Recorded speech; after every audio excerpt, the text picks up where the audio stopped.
right. So welcome to Database Researching for Librarians. This is the webinar from SEKLS, just to make sure that everyone is in the right room. My name is Kate Wise, and I'm the System Consultant for SEKLS. I'm going to start sharing my screen so we can get started on the presentation. During the presentation, I will stop and ask for questions at various points, but if you have a question at any time, please feel free to use the chat window, and one of my colleagues from SEKLS will be monitoring that, and will interrupt me and ask your question for you if you don't have a microphone or don't wish to speak during the meeting. So we're going to go ahead and get started with the presentation. All right, so welcome to Database Researching for Librarians. I gave this presentation as an in-person webinar on the 12th of March. This is the online version, so there's some things that have been shortened, but it's pretty much the same. So we're going to start with an overview of what is research. So research is, according to dictionary.com, research is defined as a diligent and systematic inquiry or investigation into a subject in order to discover or revise facts, theories, applications, etc. But I prefer the British definition. It's a systematic investigation to establish facts or principles or to collect information on a subject. It's a little bit more concise there. So when planning a research strategy, it can seem a little bit like this, and this is why I like this cartoon from the Family Circus. It shows Billy going from point A to point B, but he doesn't always take a direct route, and it can seem at times like he's gone completely off topic. So this is why it's important to have a research strategy or a research plan. This usually means that you start with a thesis statement or a scope of research. This will summarize your paper or project. It's usually 1 or 2 sentences, and it can be changeable. It's not set in stone. From that thesis, that is where you can identify keywords. This will be based on your topic or thesis statement. Good rule of thumb is to start broad, and you'll want to include variations of your keywords based on the area of your study. Also use combinations of keywords to refine your focus. And a couple of notes on this: for most high school students and undergraduate students, this thesis statement should only be 1 or 2 sentences. For younger researchers, it can be taken from the title of the paper or presentation or assignment, and they may or may not appear. The thesis statement may or may not appear in their presentation or assignment. The thesis statement does need to be specific enough to put boundaries on the research, but not so specific that you can't find sources about it. A lot of younger researchers get excited about a certain topic without really understanding if there is sufficient research for their project. And also, like I said before, the thesis statement is open to change as the researcher learns more about the topic and the available literature. So once you have a thesis statement and your keywords selected, you will want to choose a database to do your research in. You can choose these databases based on subject area, and most databases are on a specific subject area or area of research. Select it for your audience, the audience you're presenting to, and the audience will be using the database, and the nature of the assignment or topic, because there's databases that cover various levels of research. There's the really specific high-level research all the way down to the basic children's encyclopedia. So the State Library of Kansas has these offerings, which we'll glance at now and get more into later. So the State Library of Kansas offers a lot of databases, and while that's loading, online databases, they offer a lot here. And so general research, skill builders, history, genealogy, etc. You see these topic areas. And under some of them, it's not even the full list. The research for kids is over here, kids, and for students, This is up to high school and some college students. And we have everything Spanish. There's librarian and educator resources also to note. While we're here, really quickly, I'll go over how to get to this page in the State Library website. If you are starting from kslive.info, the homepage today looks like this.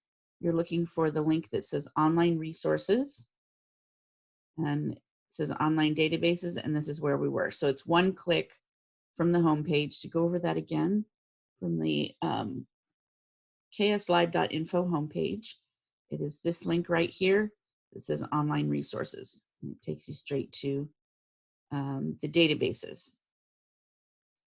Does anybody have any questions over what we've gone over so far? I don't see any in chat so far.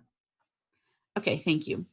We will go back to the presentation here.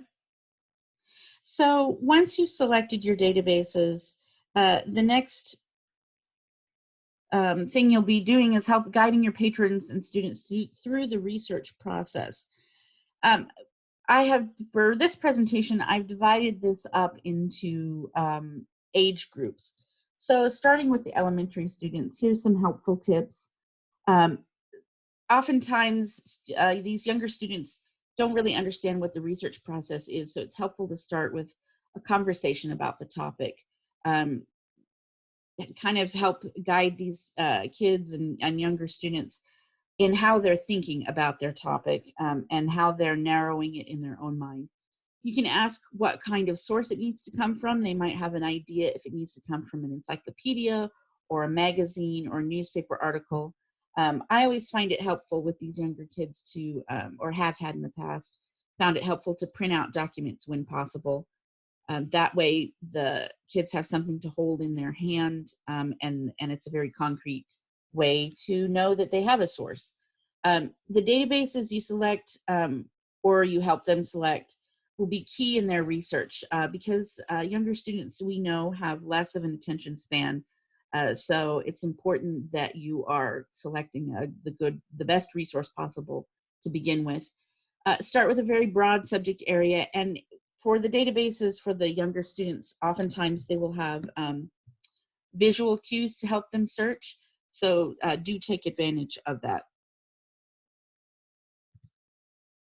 For high school students, college students, and adults, for students, always ask to see the original assignment if possible. Students sometimes don't understand the assignment itself completely, and so they might not be asking for the right kind of resources. Look for length and source restrictions. A good rule of thumb is 1 to 2 sources per page of the paper or report. And so if you have a student coming to you absolutely overwhelmed because they have a 6-page paper, which can be overwhelming for high school students, sometimes can be helpful to tell them, okay, we're looking for between 6 and at most 12 sources. This puts a very reachable goal in sight. Ask them if they have chosen their topic. Usually they have, but occasionally they haven't. And ask them if they've formulated a thesis statement. Oftentimes high school students, even college students, are resistant to writing a thesis statement because it's something new. It feels overwhelming, but it can be really helpful, especially when you get into the weeds of researching, when you're deep into it, to have that thesis statement to refer back to. For adults, they're probably not trying to research to write a paper, but you can ask if they've clearly defined the topic for themselves, if they have parameters of what they're researching. You can talk with them about if they have the correct vocabulary for the topic. They might be asking for information in a way that the organizers of that information or the databases don't talk about that information. And ask about their intended use for the information. If they're looking for a quick reference source, let's say for a health issue, then they probably want some kind of pamphlet, not an in-depth research article. In saying all of this, you do want to be careful about privacy of information, especially when it comes to certain sensitive topics. So this is where use your librarian skills to carefully ask what their intended use for the information is without violating privacy. For both of these, using the right database for the topic is key, and we will get to that after this short break. That's my cue to ask if there are any questions at this point.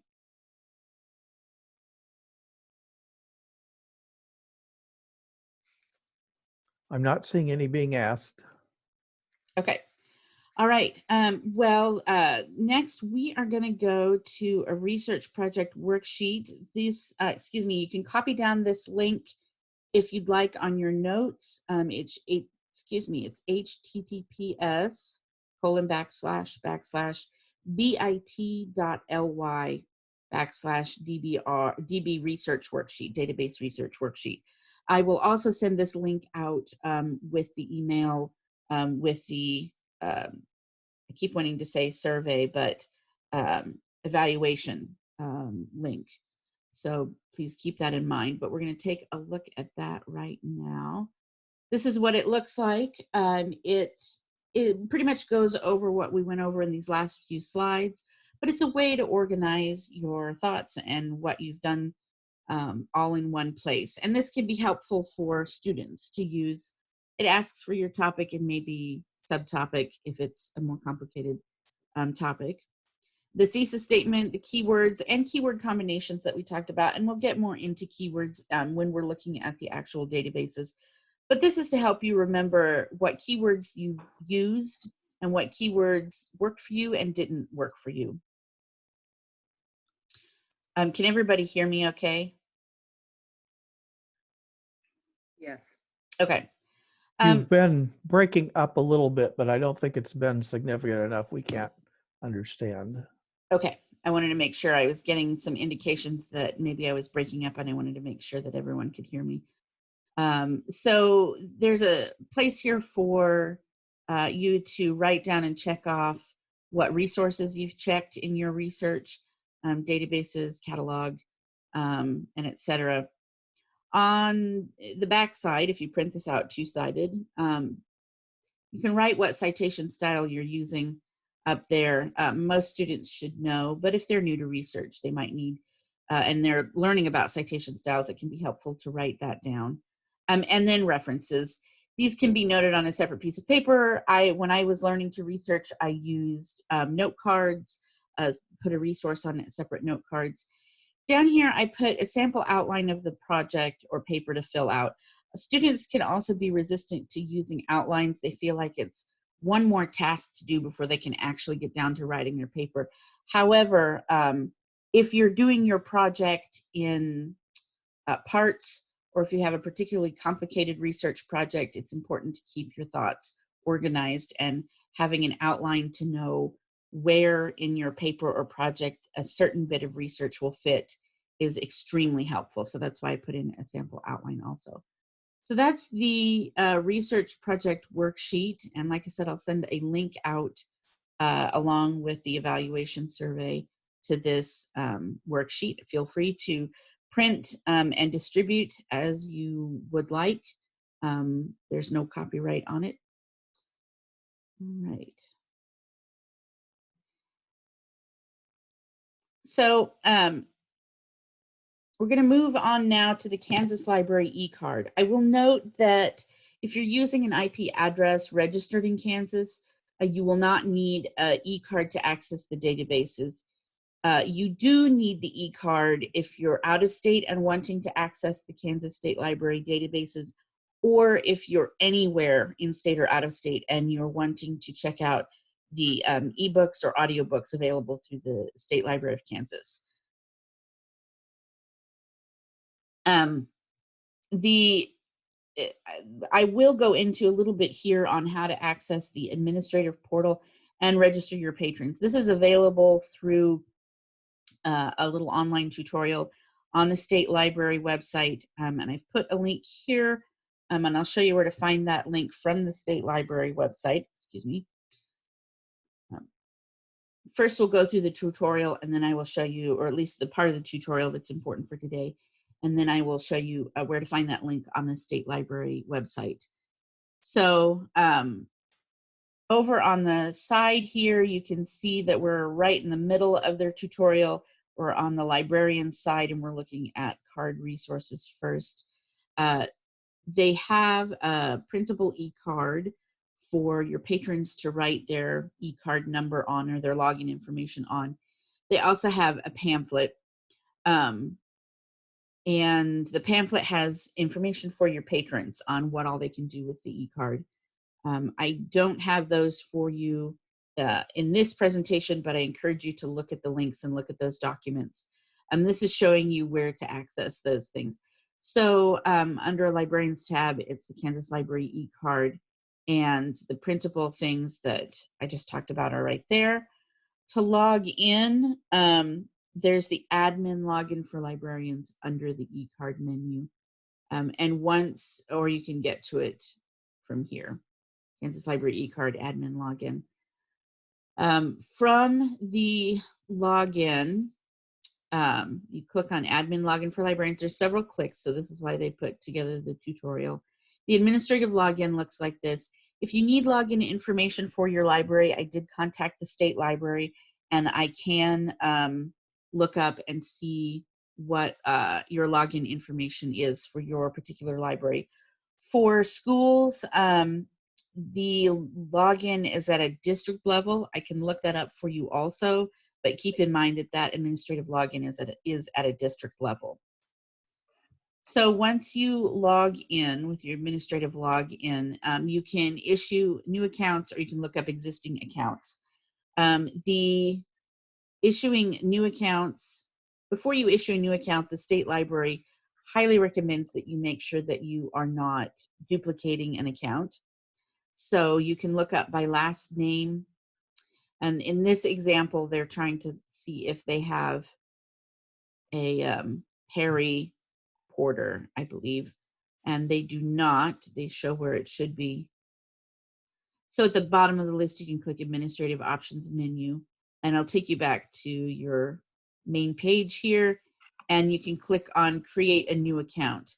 So creating an account is very simple. They do not ask for very much information. They are relying on you as the librarian to verify that this patron is a resident of the state of Kansas. Wait a second. Okay, so it asks for first name and last name. It does require a middle initial. It does not require an email account, but I highly recommend that you include an email account where possible. They do also need the birth date entered because that's what they base their profile on, their password on. Once the account is created, the only indication that you'll get is this red line that says user created and the ID number. From there, the account is created and the patron can access it. Information on how to access and use the account from the patron side is available in that pamphlet that I talked about earlier. And also, if you go through this tutorial, there's information on that.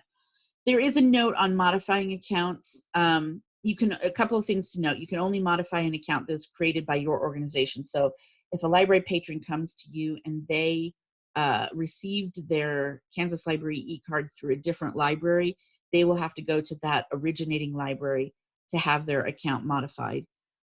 Secondly, and it's telling you how to look up the names, which we already did.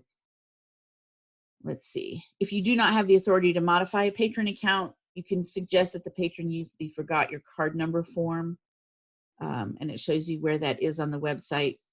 Something that's not noted in here, but if you want to see all of the accounts created at your library, at least through your administrative profile, I should say, in the last name box, you can type in, I believe it is a percentage sign. I need to look that up. And it will show you, it's either percentage sign or hashtag, and it will show you all of the accounts that were created under your administrative login. Any questions on issuing an e-card?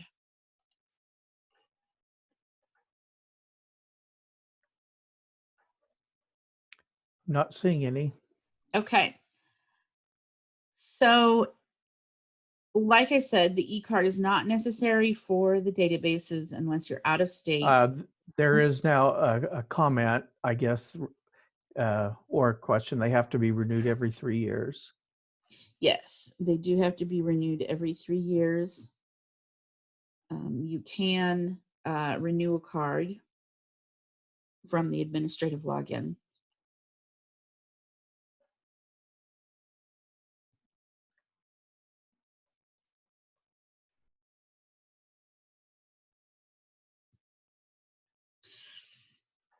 Okay, if there are no other questions, we're going to move on to kind of the meat and potatoes of the webinar today, and that is to look at databases offered through the state of Kansas. So we're going to go through a list of databases, but I will do a walkthrough of only a few because we don't have all the time in the world. I will note that, like I said, we looked at that list of online databases through the state library. There can be, it can seem overwhelming for your patrons. It's to your advantage as a librarian to look through that list and familiarize yourself with every database. I've chosen the databases that I have today to give you a good example of different kinds of databases. And the ones specifically that we'll be looking at today are ones that I would more highly recommend. That being said, on your own time, I would highly suggest that you look at the other databases that I've listed here, especially if you don't want to go through all of the databases offered by the state of Kansas. Because like I said, that can be overwhelming. In the lower grades, the more helpful ones I found were Explora Elementary, Britannica School Elementary, and the World Almanac Kids Elementary. I will note that Explora Elementary is a more traditional database. Britannica, as you might guess by the name, is an encyclopedia, and the World Almanac is an almanac. Just because they're online and they may look all like databases doesn't mean that they necessarily are databases, and you'll understand that when we get into them. Britannica is still at its heart an encyclopedia. The World Almanac at its heart is still an almanac, not an online database, just a regular online database. For middle school and high school, we're going to be looking at Explora Middle School. It is same song, different verse. It's a slightly different version of Explora Elementary. It's a slightly more sophisticated version. For the upper grades, middle school and above, the World Almanac is a suggested resource. And there's also Britannica Digital Learning that contains reference and nonfiction ebooks that can be helpful, especially if a student needs a specific reference book that you may or may not have in your library anymore at a school, excuse me. So the databases offered for high school students, college students, and adults make up the bulk of the online databases that the state library has. We're going to look at 3 of them today, but I've listed the most, I would say, popular or useful or good general databases. Academic Search Premier is going to be the big daddy, the big monster database. Facts on File, Issues and Controversies is a database of articles, but the articles are authored by people that work for Facts on File. And so when we get into that, you'll understand a little bit more about that. Newspaper Source Plus contains a lot of national newspapers. It's not the best if you're looking for local newspapers, and a lot of their newspapers have an embargo, so it's not necessarily going to have today's news on it. But it is a great source to go to if you specifically need a newspaper article. And lastly, the Consumer Health Index, Consumer Health Complete, we will get into it, is a health information database. Learning Express Library and Mango Languages are not traditional databases, but they are important enough resources that I want to include them and mention them. So Learning Express Library contains a lot of information that you would send students to if they need help, like tutoring in specific subjects, particularly if they need a practice for a standardized test, like the SAT. The Learning Express Library has tutorials and practice tests for a lot of standardized tests. So please point your kids, your students or anybody taking those standardized tests to Learning Express Library. Lastly, Mango Languages is a pretty all-inclusive language learning program, and it is available in a very wide variety of languages. I have had school librarians tell me that their school uses it for their non-English as a first language students, so their students who are learning English as a second language, to help them brush up on English. But that's not to say you couldn't send a student that was trying to learn German or French or Spanish or struggling in their Spanish class to Mango Languages. We're going to get into the databases that were starred on those lists now. So we're going to go back to the Kansas State Library website, and I'm going to start from the home page so we all know where we're starting from. So the Kansas State Library homepage, we're going to look at online resources. And we're going to start with those elementary level databases. To get to those elementary level databases, you'll want to go to Research for Kids. And I will note that it is one of the ones you get to by picture because it is for kids. So if we click on Research for Kids, they have it divided up into search, learn, and read. Search being more databases, learning being learning websites, tutoring websites. And then read column, the read column is going to contain more ebooks, reference books, other than pure database. Today, the one we're going to look at is Britannica School Elementary. This is an encyclopedia for grades pre-K to 5. So the Britannica School Elementary website is very visual based, given that it's patron based, that it's aimed at are going to be students that may or may not have very good reading skills yet, very advanced reading skills yet, I should say. You'll notice that they try to keep everything on one page. In other words, you don't have to scroll down to see anything. It's all on one page, which is nice. If your student or your patron is, let's say, searching for some report to write about some animal for school, we'll just use this as an example so we can explore some things. Down here, you can search by article, by media. This is like if you're looking for a traditional article, maybe you're looking for a video or a picture, you can divide it up that way. You can go to their atlas. They have biographies, but let's say they're looking for information on an animal. So you click Animal Kingdom. I should note there are more ways. If you hover over Show More, you notice it popped up there. There's also Tour the USA, Geography Explorer, and Compare Countries. So Animal Kingdom, you can explore animals by group, and you can see the different groups. You can also, wait a second, there we go. Explore animals by habitat. So in exploring animals by habitat, you can see the different habitats, and you can also explore animals A to Z.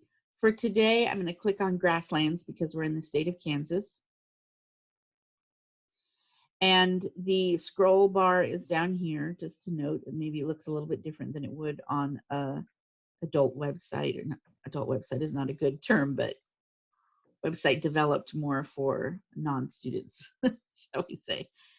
So let's just click on Armadillo so we can get a look at what an entry in the Britannica School Elementary Encyclopedia Online looks like. So you have your traditional article words here. There's usually pictures to one side. There are also videos in this database, and they are linked on the side. There are a couple of helpful things to note. There's two different reading levels here. They by default have put us at reading level 1. But if we click on reading level 2, you note this is actually taking us to their middle school encyclopedia. We can just click back to go back to our elementary school encyclopedia. Also, you can choose to read this article out loud. This can be helpful for students that are maybe struggling with their reading. On the side here for teachers, an important thing to note, there's a teacher link, and this will take you to some helpful resources for teachers. The Lexile score, the grade level, you can change the standard you're looking at here.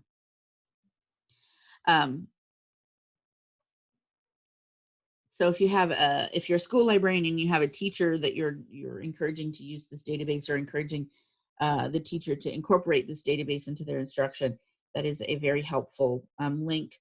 Also on the side here, note that the Google Share to Google Classroom is a quick link, an easy link to use there.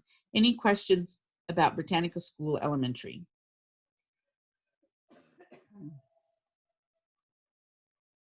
I'm not seeing any. Okay. A quick note, you can search by keyword.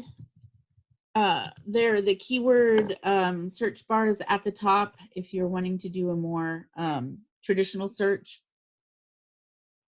Since we are on level 1, they divide their results into level 1, which is the elementary encyclopedia that we're in right now. Level 2, like we said, is the middle school, and level 3 is their high school level encyclopedia. In their level 1, they lump meadowlarks in with orioles and grackles, all the cowbirds together. They're trying to simplify things for the younger students. Right now we're looking at article results, but you note they also have images, videos, a dictionary definition, magazine articles, websites, and also how to incorporate or some sample lesson plans. All right. If we look at level 3, that's where we get an actual entry entitled Meadowlark Bird, an actual article entitled Meadowlark for the bird. If we click on it, it tells us, it'll take us to the high school level. Do we want to go there? We can click OK just to take a look at it. So I would encourage you to explore the Britannica school encyclopedias for your students. They can be a great resource for you, especially if your library or school has weeded out-of-date encyclopedias, but you haven't really been anxious to buy a whole new set. This is a great resource for your students. We're going to move on to the next database we're going to look at. So back on the page of all of the databases that the state library has. So we're back to online databases. We looked at research for kids. We're going to look at student research now. This is for middle school to high school in general. So on this page, when it loads, this page is going to have a little bit more than the databases. Ooh, there we go. Then the databases for elementary school students. They've divided it up into general research, social sciences, and database tools. So it gets a little bit more complicated. Here's your Britannica school one that we looked at before. This is their Explora, is the Ebsco databases for students. And we're going to be looking at Explora middle schools. But just to note before we get there, they have links to other databases. And as I mentioned before, the Britannica eStacks is our books, reference books, mostly in science, history, and more. And the Learning Express library is here. Also Universal Class, which are actual classes, but can be helpful if a student wants to take a preview class for an upcoming course or needs remedial help during the summer. Looking at Explora middle schools, and like I said before, this is through Ebsco, which is our big behemoth database provider. The Explora database for middle school has the traditional keyword search up here. You could also use Journal Finder if you're looking at a specific magazine or journal. but they put more emphasis on dividing their articles into topic areas rather than just relying on keyword searching. For example, if we want to search by something in arts and literature, you can click more and it'll take us to the topics in arts and literature. You can think of these as index terms if we're looking in an index. If we, let's say, scroll down to Greek mythology, and we click on Greek mythology, we're going to get a lot of results, 10,000 results. Nobody expects anybody to search through 10,000 results. But a couple of things to note when you go in by topic. They do give a topic overview. This can be helpful if a student is writing a report on Greek mythology. There is a topic overview. This is an entry from the Salem Press Encyclopedia. You can also limit your results, excuse me. In the school databases, the limit to full text results is automatically selected. That means that everything that you see in the database, you'll be able to access in full right there. You can also limit it by date and whether it comes from an academic journal or magazine or newspaper, et cetera, et cetera. This button here, limit to scholarly or peer-reviewed journals, is even more specific than academic journals. But this is an important button to note, excuse me, especially as your students get older and the kind of research that they'll be expected to use in their papers and projects gets to be more academic. So just as an example, let's limit this by date, even though the topic of Greek mythology has not changed much in the last 30 years. Excuse me. Let's limit it to date. Let's say that we're looking just for a magazine article. You note that when we limit it by source type, you do have to go back and reset the limit by publication. And I'm going to limit it to 20 years. We're down to 1,200 results. Or about 1,200 results. We're getting there, but we're still not quite there. This is where if you were helping a student and you're still getting that number of results, I would highly suggest doing an advanced search, adding in another keyword. So clicking on advanced search takes you to the advanced search page. It has put your previous search term in there, but let's say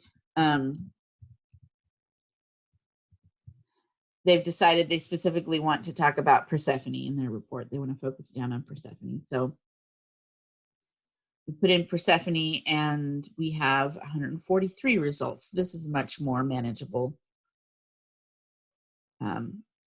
Please note on the side here, these little icons. These results are in reference books, like the Columbia and Electronic Encyclopedia. And there's also results from ebooks that they happen to have in the database. Or this could be a chapter, a specific chapter from this ebook that would be helpful. There's also academic articles. When possible, when you see the PDF full text button, I would suggest going for that. That's going to be a scan of the original article as it appeared in the journal publication, and we'll get more into that in the adult databases. You can also search by keyword, and I started to get into this here with an advanced search, but in this case, let's say you want mummies, excuse me, but we know that mummies are a worldwide phenomenon, so you want mummies that are from Egypt. And let's also say you don't want reviews of the mummy movies of the last 30 years or so, although they're very entertaining. So you can put in not movies and do a search.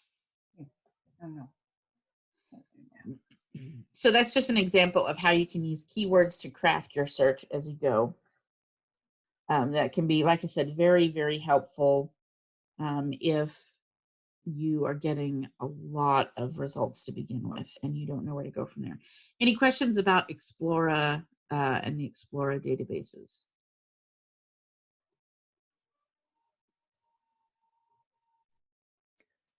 Doesn't look like it. Okay.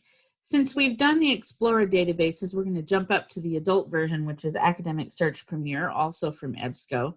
We're back on the online databases page from the State Library of Kansas. Under general research, the general research column, the first one, Academic Search Premier, we'll go ahead and click on that. So this is the Academic Search Premier as an adult database or a database aimed for adult audiences. Does not have as many friendly pictures, but it maybe has more of the research that you might be looking for. I'm going to use a ridiculously large search term to jump into this. You notice when I'm typing in my search word, they have suggestions because they recognize that's a very broad search term. So they're suggesting other keyword terms to go with it. You can choose to use one of those by clicking on them, or you can ignore it and just click search. That can be helpful if you're not entirely sure if the keyword that you're using is correct. You can start typing it in and see what the database suggests. Databases are not as sophisticated as Google search, but they are trying to be more friendly to more natural searching. So from this from this search, you can, like we were going over in the Explorer database, you can limit your results by source type or publication date, whether you want it full text or not, and other things. So we'll look over here on the left side of the page. You notice that the limit to full text option is not automatically selected in this database, unlike in the last one. So limiting to full text can be a good option. Also, we know that in the case of this topic of depression, research has changed a lot over the years. So in the case of medical information and health information, most places suggest that you look for information that's no more than 5 years old, but we're going to leave it 10 years old here just to see what we get. Please note, we're still looking at about 50,000 results. This, like I said, is not, nobody expects you to be able to search through 50,000 results. We have not limited it to scholarly or peer-reviewed journals yet, so that would be an option. We have not limited it by source type. In this database, there are other ways to narrow it as well. So a couple that I will point out. There is a little thesaurus for you to use. So under the subject of depression, what other words in the database are seen with that word. So that can be helpful. You can limit it by other subject areas combined with your search term. You can limit it by language. If you're, depending on what you're researching, if you're getting a lot of articles in a language you don't speak, that might not be helpful. And lastly, I was going to note you can limit it by geography. Although I will say limiting by geography means that you're limiting yourself to articles that specifically use geography as a point in their article. So if you were looking at articles that are about depression and the topic in Great Britain or in Australia, you might want to select this limiter. Otherwise, I would leave that open because not all articles are going to note or be indexed by a specific geographical location. Let's see. A couple of other things, a couple of other features of Academic Search Premier to use. You notice the options to have it in HTML full text or PDF full text. We're going to look at this entry to note a few features. So if you click on the title, it'll take you to the detailed database entry on this article. Tools over on the side to note, you can save it to your Google Drive. You can add it to your folder. This will add it to your folder up here. Your folder will remain active for your current searching session, but it will empty your folder as soon as you close the window or tab, unless you sign in. Creating an account with Ebsco is free, but you don't have to do it. No. So maybe if you're planning on multiple search sessions, got a really complicated topic, you might want to sign up for an account with Ebsco so that you can save your folder from session to session. But you can also just save your items in your current session by clicking add to folder.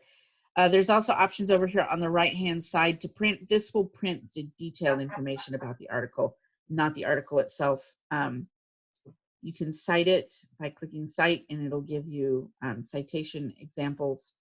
Ooh, there they go. They usually sit on top here. And they have citation examples for all kinds of different formats, citation formats. If you want to save the link to this article, copying and pasting the link from the browser bar up here will not work. You will need to ask for the permalink through this button. All of this to say we have not gotten to the actual article yet. If you want to see the actual article, click on PDF full text. You can click on that from the entry list also, or the results list also. And we'll take a second for this to load. So this happens to be from People magazine, maybe not the most scholarly of sources, but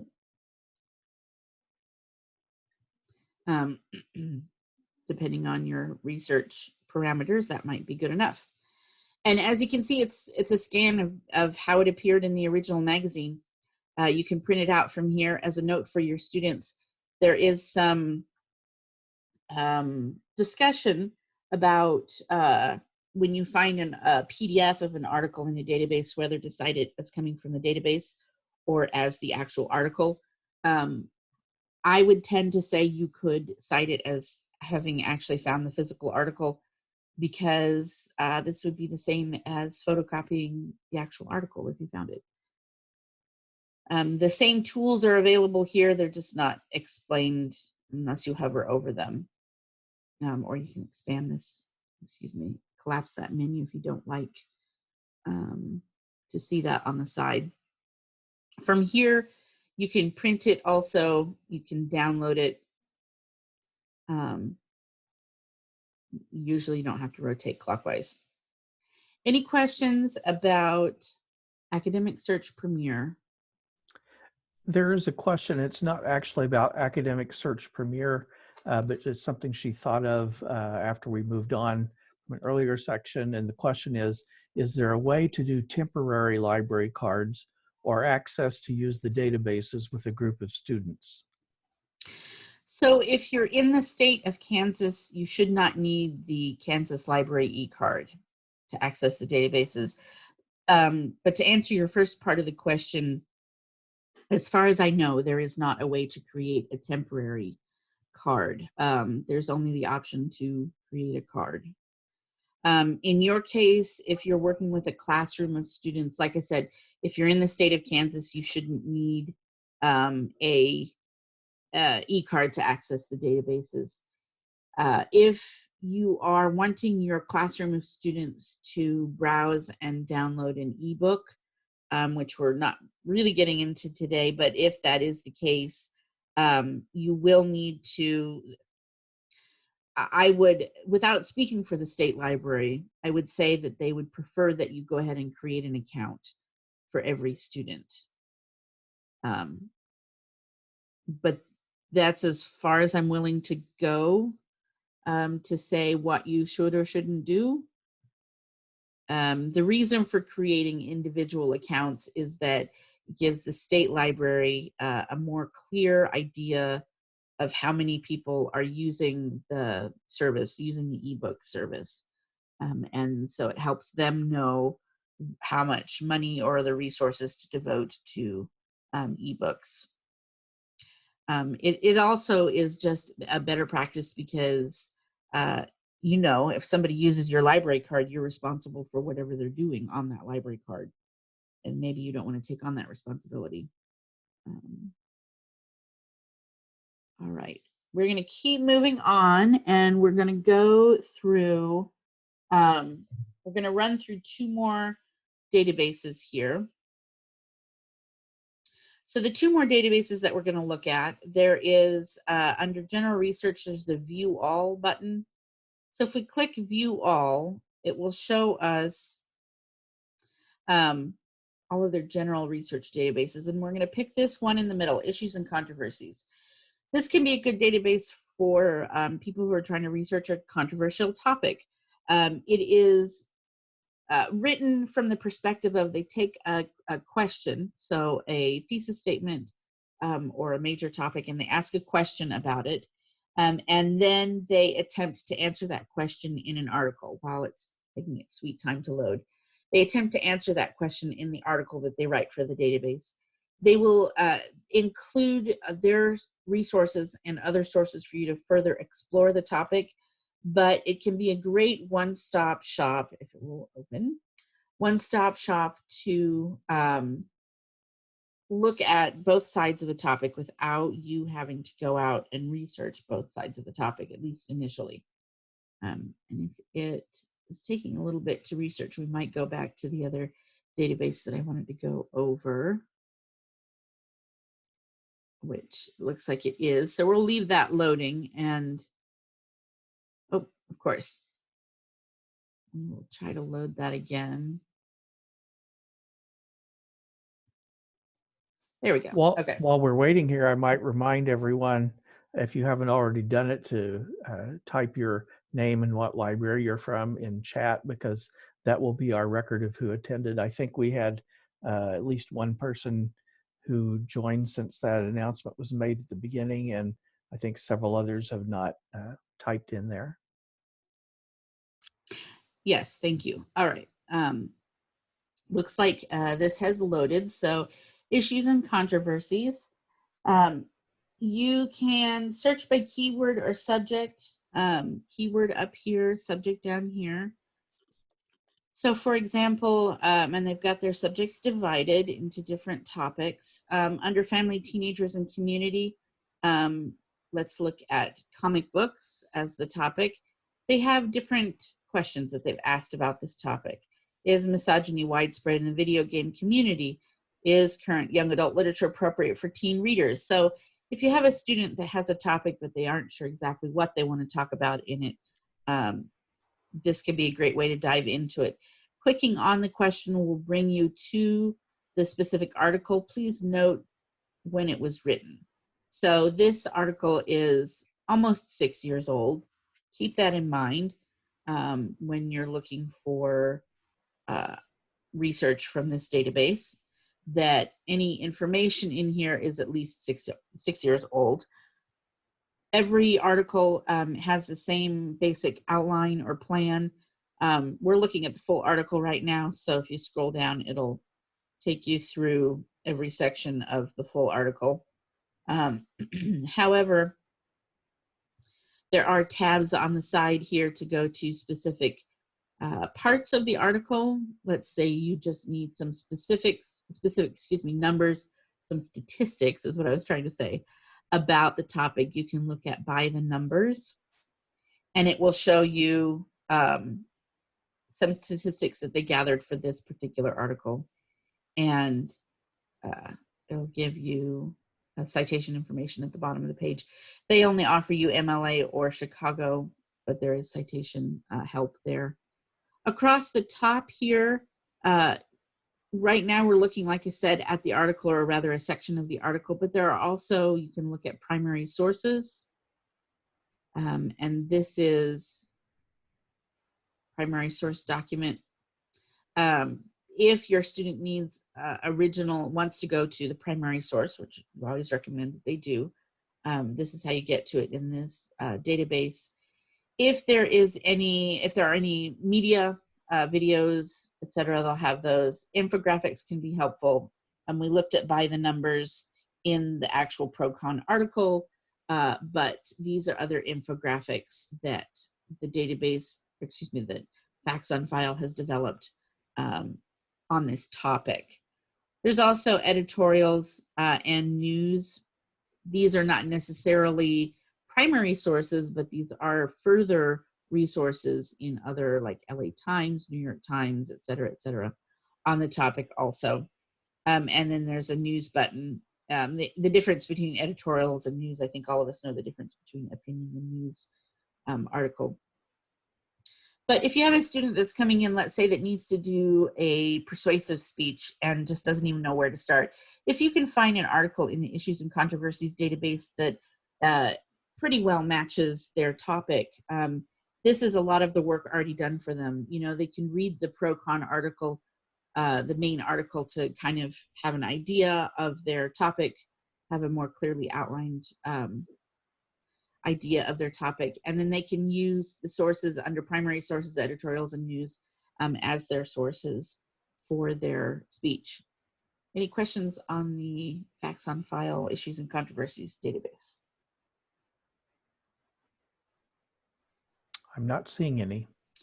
Okay, we have one more database that I'm going to run through, and then I have an activity for us all to do together. So I'm going to leave that open because it took a minute to load the first time. If we go back to the online databases page, we've been looking at the general research column, but if we look down at the health column, there's a lot of them here.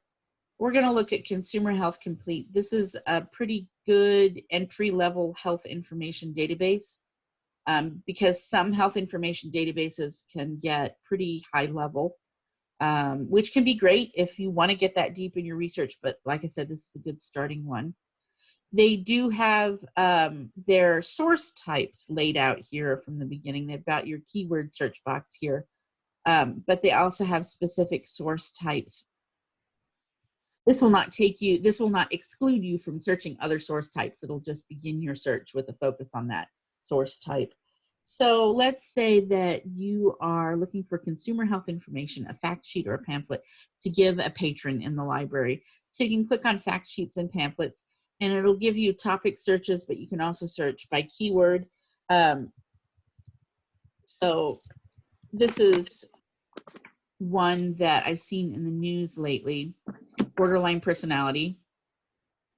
So we search borderline personality and it will bring up evidence-based reports tab here, but you notice the fact sheets and pamphlets tab over here. This is what we're really looking for. We got to get our internet reset. Okay. All right. Thank you for letting us know, Nancy. We'll go on with the webinar and let us know when you're back in, and I will answer questions. So here the fact sheets and pamphlets, a brief overview from different sources. So this will give you the title. Like the other databases that we've looked at, there's a PDF full text option. If we click on it, here is it's a short 2.5 page, really 2 page if you don't count the references, overview of the topic. When it comes to helping patrons find health information, oftentimes you're dealing with not only the patron's information need.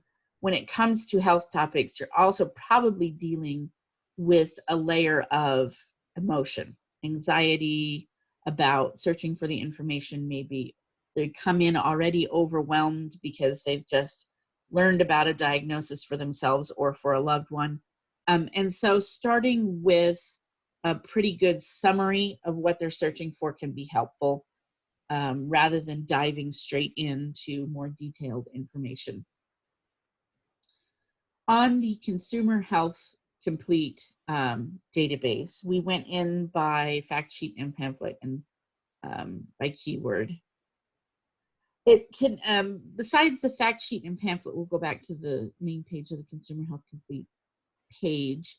Besides fact sheet and pamphlet, they also have drug and herb information.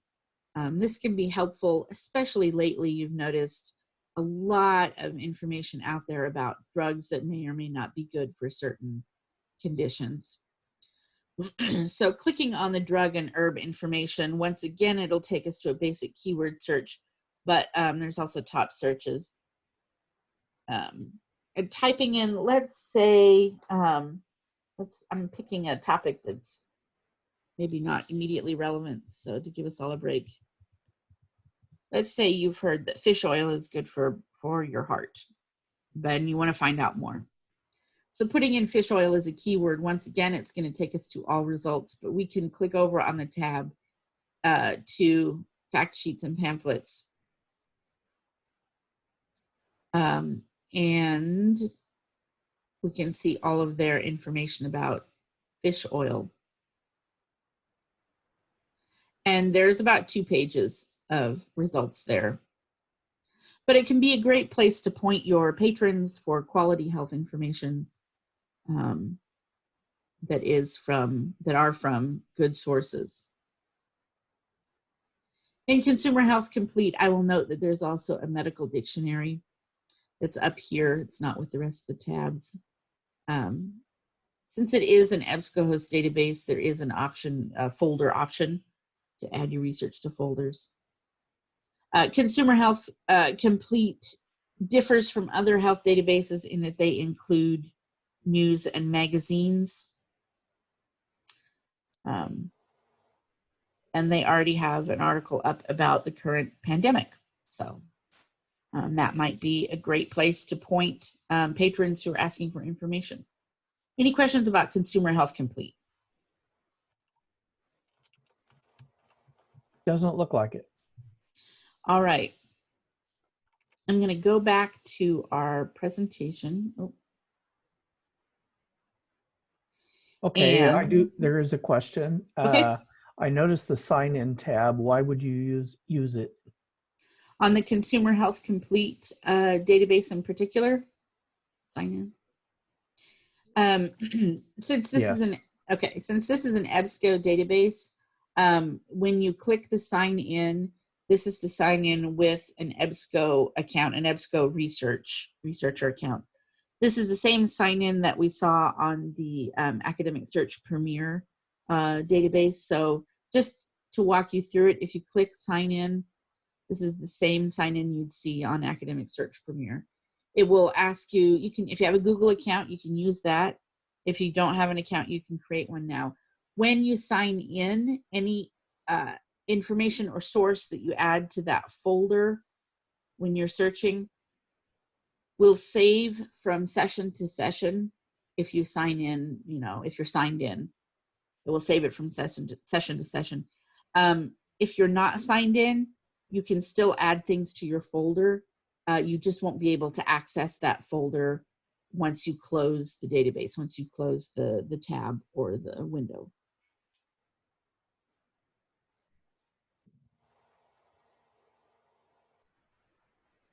All right, did that answer your question? Apparently she said thanks, although I'm not entirely sure. Why would you use that? If you are doing multiple search sessions over multiple days, okay. It can be a way to electronically save your documents, especially if you're not printing out your documents. All right. There's another question here about non-residents of Kansas. Can they sign up for a Kansas Library e-card? If yes, do they need to be a resident of Kansas? This would be more a question for the state library, but my understanding is that the Kansas Library e-card is for residents of Kansas. The state library does leave it up to the individual librarians to verify that they are residents of Kansas. I'm not sure, but I also believe this is coming from years back, but I do believe they say that if you are a student in Kansas, even if you don't reside in Kansas, they allow you to get the card. Yeah. Students, they consider residents of Kansas while they're in school here. Okay, the second part was, this is an addition here, do they need to be a patron of a Kansas library? I assume you're asking, do they need to be a patron of your library in Kansas? No, they don't have to have a library, as far as I understand. They don't have to have a library card at any particular library in Kansas. They just need to be verified by a librarian in Kansas that they're a resident of Kansas. Here's another question. If I travel out of state for a visit, but want to use the Kansas library databases, will I be able to sign in even though my IP address shows another state?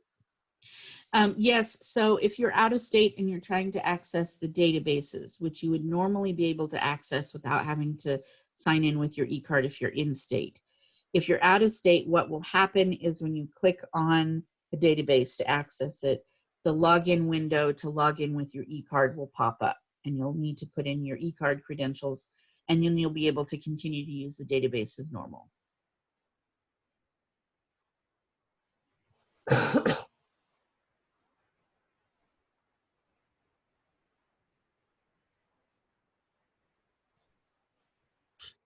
I'm not seeing any further questions coming in. All right, thank you. Good questions. The activity that I have today, it's a scavenger hunt. I will walk through it with you on my computer screen, and you guys will give me the scavenger hunt answers to the clues. I would highly recommend, and you can also do this on your own. The link is right here, and along with the research worksheet, I will send this link out with the evaluation link to do this on your own. So I will note with this scavenger hunt, the way I've set it up, the system is very particular about spelling and about capitalization. So please note that.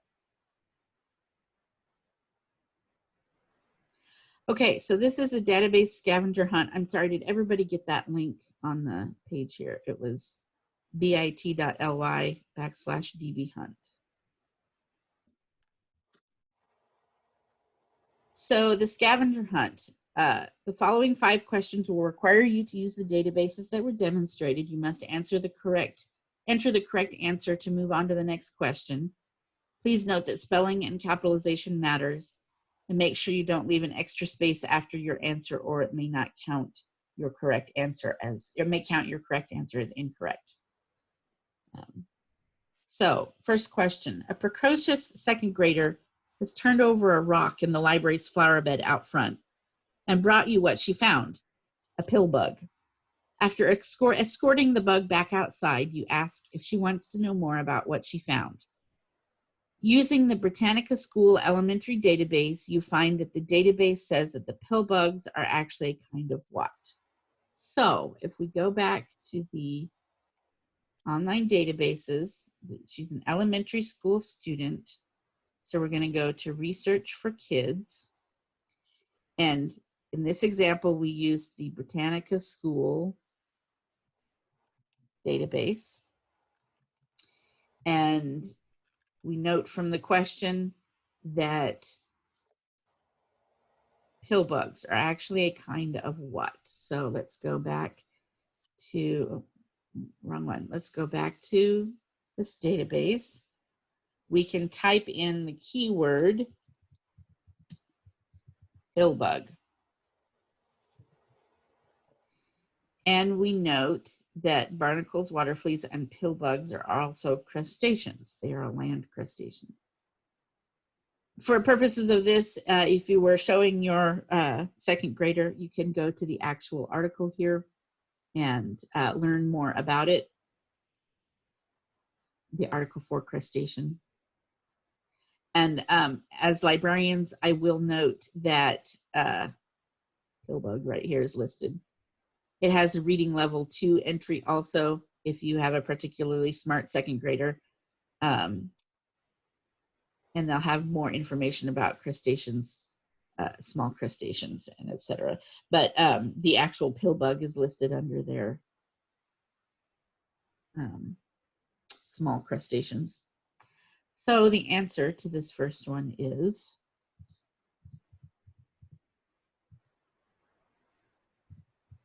see, in here I'm doubting my own spelling, crustacean. So this, I did this first one as an example, but there are still 4 more questions. So question number 2, a social studies teacher at the local middle school has a unit on mythology and the gods and goddesses of the ancient world every year. For the first time this year, he's adding ancient South American gods and goddesses to the list. He already knows what books the middle school library has, but is wondering what other resources the public library has, specifically what online resources there are that his students can use from their school library or computer lab. You show him the Explorer database for middle school students. You do a quick search for information about Aztec gods to get started. So does someone else here want to tell me how to go about this? Are you wanting people to unmute or to type in chat? You can do either. This is where we all need to practice good online meeting etiquette, but if you prefer to type, that might be a little bit kinder on the online service, but if you prefer to speak, please jump in.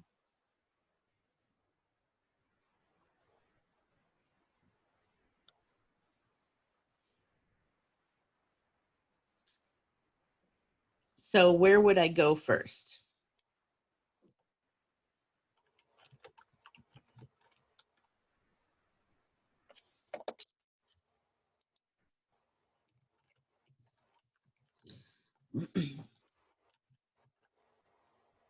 So in the question, it says, you show them, okay. Okay, Explora database. Okay. So we're going to go back to, since I know it's middle school, we're going to go back to the middle school Explorer database.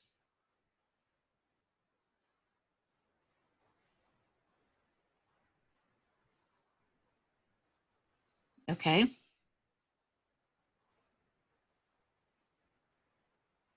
So we're at the Explorer middle school database.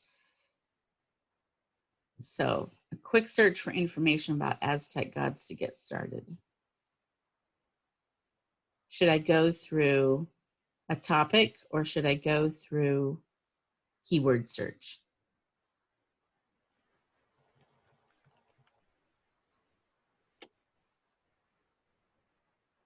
Keyword. Okay.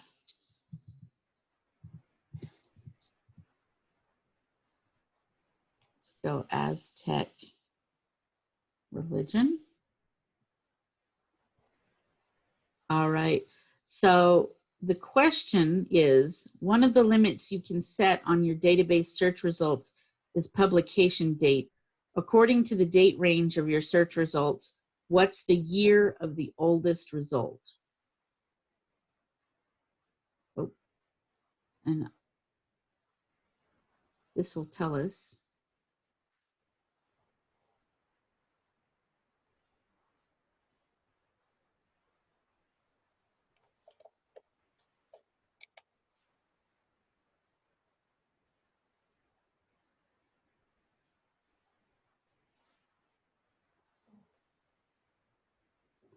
So over on the limiters, you notice it shows it goes from the oldest to the newest.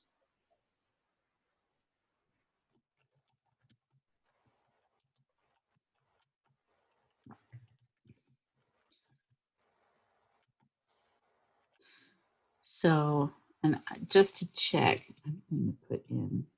You're getting some answers. 1985 question mark, 1985, but the result I can see is 1918. So this is one where, since I set up the quiz, I'll give you the answer. If you put in specifically the keyword Aztec gods, which is not the one that I chose there,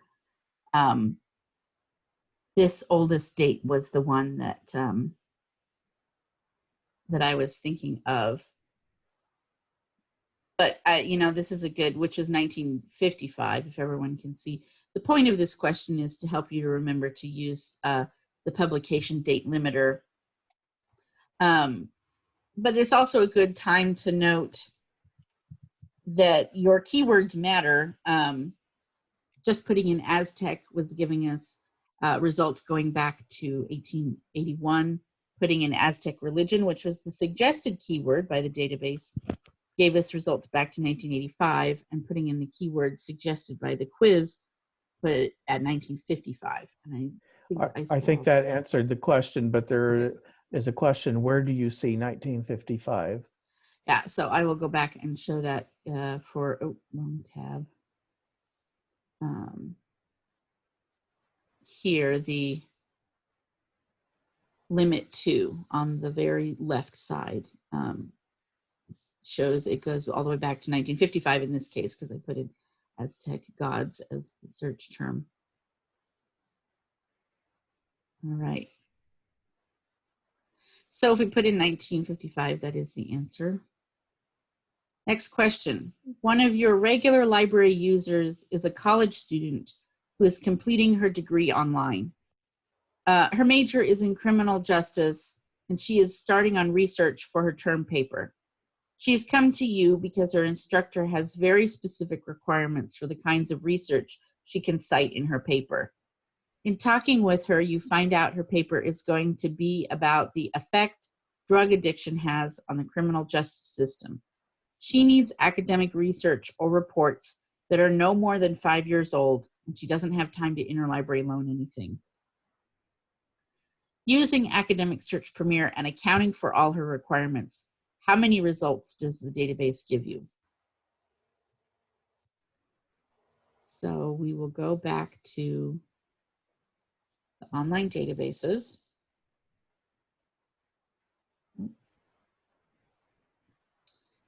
And we will go to Academic Search Premier, because that's the one the question said we're using. And we said that her topic was on drug addiction and the criminal justice system. So let's do an advanced search for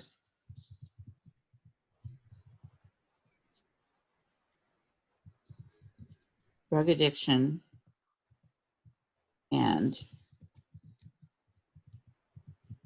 criminal justice. You note that she said it needed to be 5 years old or newer.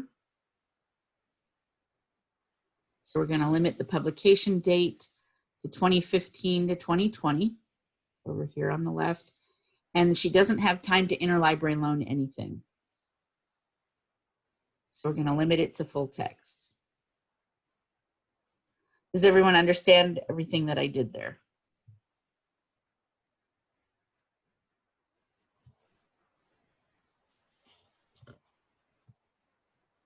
There's one more requirement that I did not include in the results, but that should be included if you're helping her find results.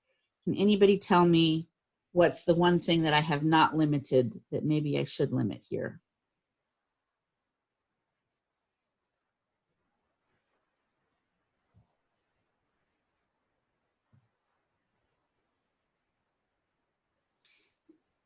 And for help, we'll go back to the original question.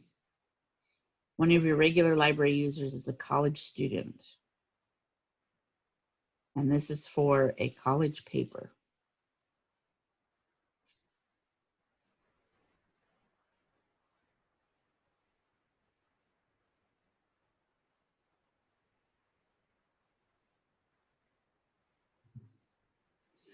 Okay, I'll give you a hint. Her instructor probably doesn't want results that are from magazines and periodicals.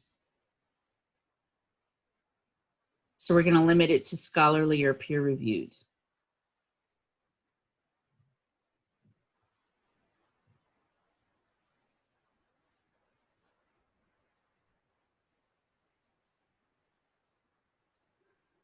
All right, so the question was, how many results?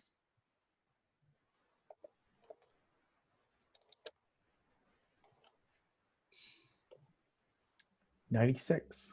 96, very good. I will say, as an example, in this case, my quiz is not perfect. I'm going to put in criminal justice system because I think that was more specifically the keyword that I had used. And when you do that search, it takes it down to 59. So keep in mind, once again, that your keywords do greatly affect your search results. I assume, Kate, that could also probably, that answer could vary daily depending on. Yes, that answer could vary daily. Yeah. Yeah. So in this case, I'm going to put in 25 because I think when I initially did the search, it was lower than 59. All right. So this question, let's see, which I think is our next to last question. One of the teens you see regularly in the library comes to the desk for help. She's in 4-H and planning to take part in an upcoming 4-H Days event where she's chosen to give a speech. She wants to talk about social media and has taken the stance that social media has been a good thing for the world. You direct her to the Issues and Controversies database to look for more information. She finds an entry that seems to match her speech topic and is looking for statistics to pull from the article. If you were looking at the full article using the left navigation sidebar, what section would you go to for relevant statistics? So let's go to the Issues and Controversies database. Let's go back to the home page. She is doing her speech on social media. So we're going to search by that keyword, and we note that it is a recognized keyword. So this, we've taken it to the list of articles. Is there a specific article you see here that you think would be good for our 4-H'er?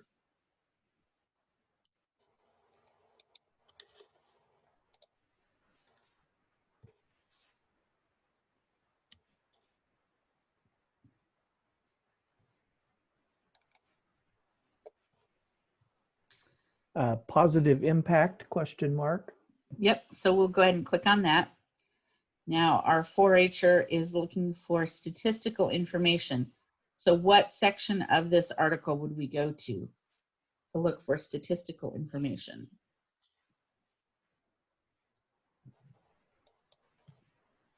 By the numbers. By the numbers. And we see that, yes, that has given us some statistical information.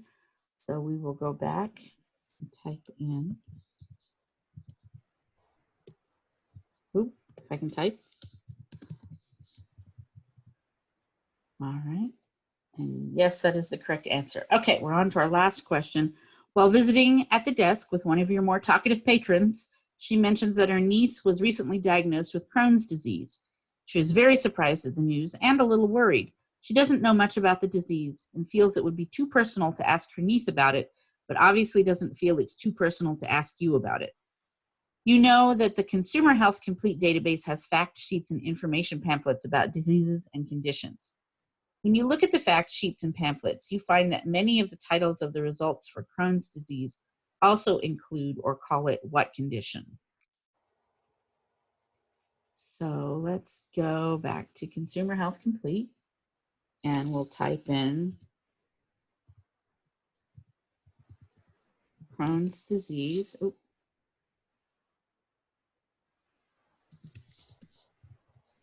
Well, Crohn's disease. Let's search. Oh, it booted us out. We'll have to go back into the database. Here we go.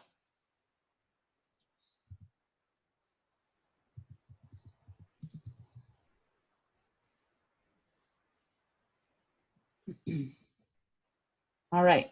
And we want to look at fact sheets and pamphlets. Let's look at the results.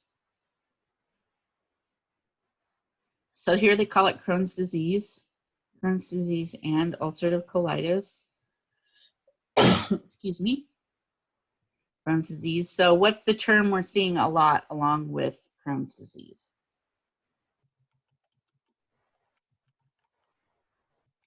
Ulcerative colitis. Yes, so we'll type in ulcerative colitis. On this quiz, if you manage to make it through along with me, I have asked you to enter your name and the library or school that you're with. This is just for my own information, so I'll put in my name and SEKLS. And then that's the end of the little online quiz scavenger hunt. So we are done with this scavenger hunt. We've got probably about 5 minutes left in the official time of the presentation. So, excuse me, I wanted to open it up for any questions. There's a question. I can't get past the last question. By the numbers gives me a wrong answer. Help. By the numbers has to be specifically capitalized as it is in the database. So it's a capital B on the by and a capital N on the numbers. And make sure that you're not leaving an extra space after the end of the answer. And there's a question on Aztec.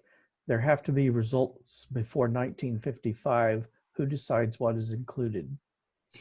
In the database, that is a very good question. A lot of these companies that put together encyclopedias and indexes, and this is even before things were online, they will hire indexers who decide what does or doesn't go in the database and how that information is described.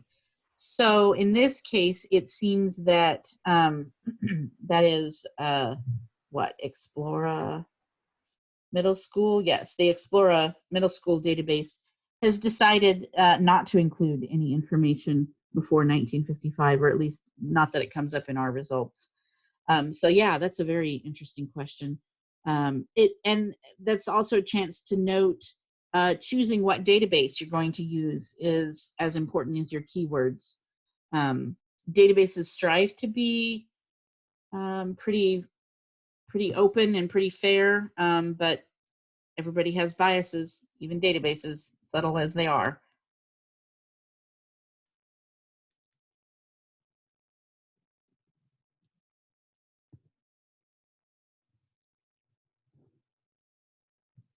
Any more questions? And feel free to jump in over voice also.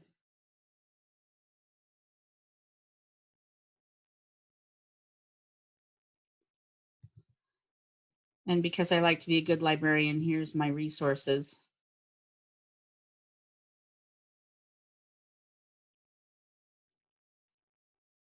This does not include the resources in the databases, obviously, but.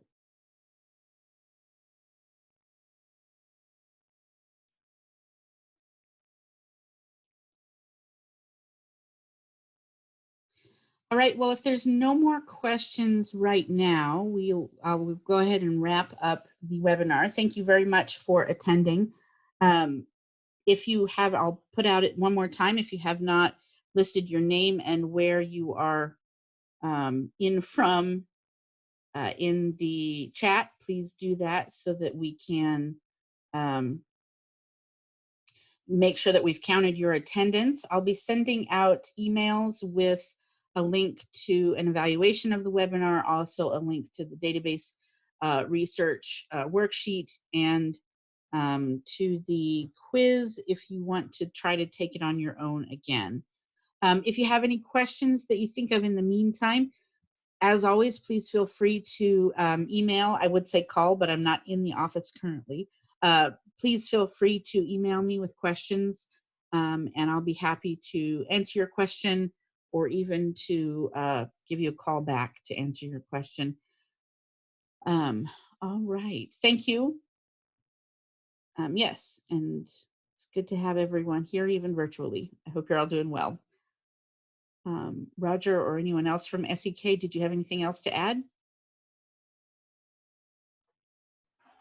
No, I don't think so.